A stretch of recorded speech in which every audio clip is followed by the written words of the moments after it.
Bahujan Samaj party प्रमुख मायावती ने Bhim army chief Chandrashekhar Azad से किनारा कर लिया।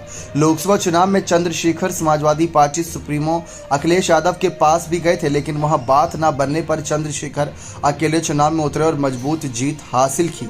अब चंद्रशेखर आजाद ने किसी भी पार्टी से गठबंधन करने से साफ इनकार कर दिया।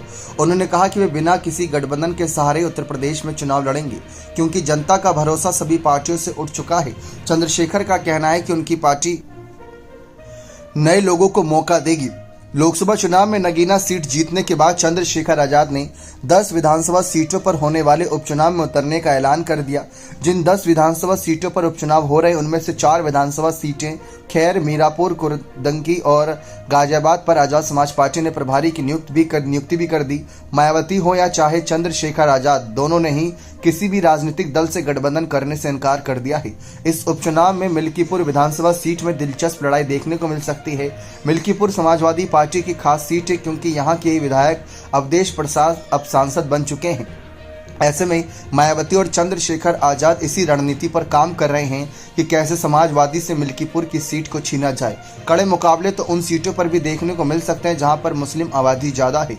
लोकसभा चुनाव में बसपा के प्रदर्शन के बाद मायावती फैसला ले चुकी हैं कि आगे से मुस्लिम उम्मीदवारों को टिकट देने के बारे में नए सिरे से सोचा जाएगा। वहीं भीम आर्मी चीफ चंद्रशेखर आजाद न केवल दलित बल्कि मुसलमानों के बीच भी आवाज उठा रही हैं। ये तो साफ दिख रहा है कि जितनी तेजी से चंद्रशेखर आजाद उत्तर प्रदेश में ऊपर आ रहे हैं, उतनी ही स्पीड से मायावती का वोट बैंक घटता नजर आ रहा है। इसका उदाहरण तो साफ साफ नगीना सीट है। लोकसभा चुनाव में नगीना सीट पर चंद्रशेखर आजाद को 51.19% वोट मिले थे और बसपा के सुरेंद्र पाल को 1.33% वोट। अंतर सबके सामने है। मायावती का जाटव वोटर भी भाजपा की तरफ ना जाते हुए अखिलेश यादव की ओर चला गया है। अब यूपी में दलित वोटर की हिस्सेदारी 21.21% है। इसमें से जाटव 11.7% हैं।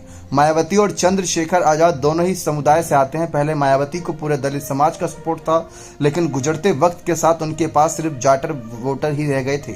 लेकिन अब तो चंद्रशेखर आजाद जाटव वोटर के भरोसे ही चुनाव में ताल ठोक रहे हैं और कोशिश तो ये है कि अब पूरा दलित समाज ही चंद्रशेखर आजाद को सपोर्ट करे।